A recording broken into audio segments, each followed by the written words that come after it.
je prélève dans la bouteille. J'aime trop les sérums, j'aime trop les sérums. Je jure, même la petite pipette comme ça. Je me demande si dans une autre vie, peut-être qu'il aurait fallu que je sois une formulatrice.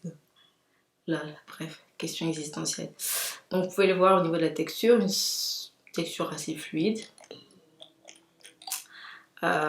Couleur blanchâtre. J'étais étonnée parce que généralement, enfin, je sais pas, même la plupart de mes sérums sont transparents. Donc, la couleur blanchâtre, je sais pas d'où est-ce qu'elle vient. Je sais pas c'est quel ingrédient, quel actif ou quel composant qui donne en fait cette couleur blanchâtre à ce sérum là. Au niveau de l'odeur, franchement, ça sent rien de spécifique. Ouais, je le ressens pour voir. Mais c'est frais. Ça veut dire que ça sent rien de spécifique, mais ça sent le frais en fait. Ça sent, je sais pas si vous utilisez des produits Garnier, mais ça sent pas l'agrume, mais en tout cas ça sent, c'est frais. C'est très frais, c'est agréable à porter, ça s'absorbe aussi vite, ça ne colle pas parce que j'ai horreur des choses qui collent. Et puis d'autant plus que je fais du layering et que juste après, généralement, j'ai tendance à me maquiller au-dessus. J'aime pas en fait les choses qui viennent coller sur ma peau, donc ça ne colle pas, c'est très frais, c'est agréable, ça absorbe vite. Et ça ne laisse pas en fait un fini glowy ou quoi que ce soit. Directement en fait ta peau elle absorbe, c'est comme si tu avais pas presque rien mis. On voit quand même qu'il y a une sorte de film, hein. Ça laisse un film, mais en tout cas c'est pas, ça donne pas un effet ouf, comme si on avait l'impression que tu t'étais appliqué, en fait tu t'es badigeonné quelque chose. Tu vois, c'est, vous savez quand il y a toujours une différence, hein, enfin une frontière très fine entre ok ça se voit qu'elle a fait un skincare bien avec une peau glowy et ça on a l'impression qu'elle s'est tartinée plein de trucs. Donc j'aime bien le côté texture fluide, fin et très léger. Donc, par rapport à la concentration et la vitamine C, vous savez que la vitamine C, il y a différents niveaux de concentration.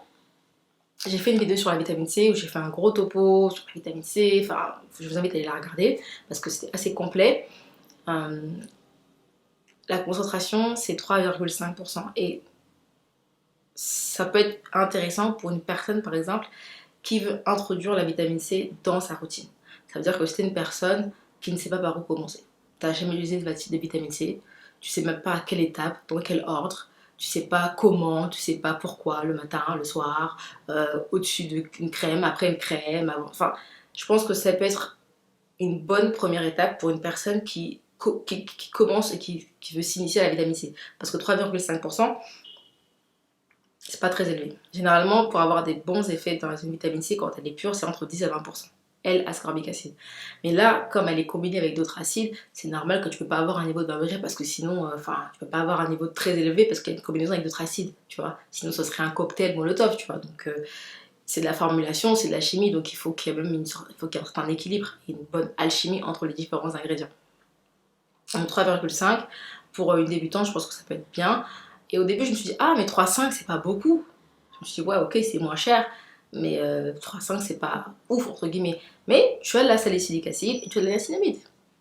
C'est dit, vraiment, ce sérum-là, c'est la Champions League. C'est la Champions League en fait. C'est vraiment l'ensemble des MVP, surtout que c'est des ingrédients qui sont. Ça fait partie des ingrédients qui sont bénéfiques pour les personnes qui souffrent d'hyperpigmentation et qui ont de l'acné, que ce soit de l'acné rétentionnel, que ce soit de l'acné juvénile, de l'acné hormonal. La plupart du temps, les ingrédients pour l'acné, enfin, je dis pas c'est la plupart du temps en fait, il y a un bouquet et un lot des ingrédients qui sont bénéfiques pour les personnes qui ont de l'acné, salicylique acide, benzoïle peroxyde, même si ça peut être asséchant. Niacinamide, c'est plus pour les imperfections. Mais salicylique acide, c'est vraiment c'est l'ingrédient pour pour l'acné en fait, en général. Donc, je pense que c'est à peu près tout pour cette revue. Ah non, justement, oui, je voulais parler des résultats par rapport aux 6 jours. Comme je vous l'ai dit, moi, j'ai pas fait un focus sur les 6 jours. Je me suis pas fait un challenge, oui, chronométré, jour après jour, voir la différence avant-après. J'ai pas fait ça. J'ai utilisé en douceur sur la durée, depuis plusieurs semaines, en alternant rotation avec d'autres produits. Et ce que j'ai remarqué, c'est que ça a fait.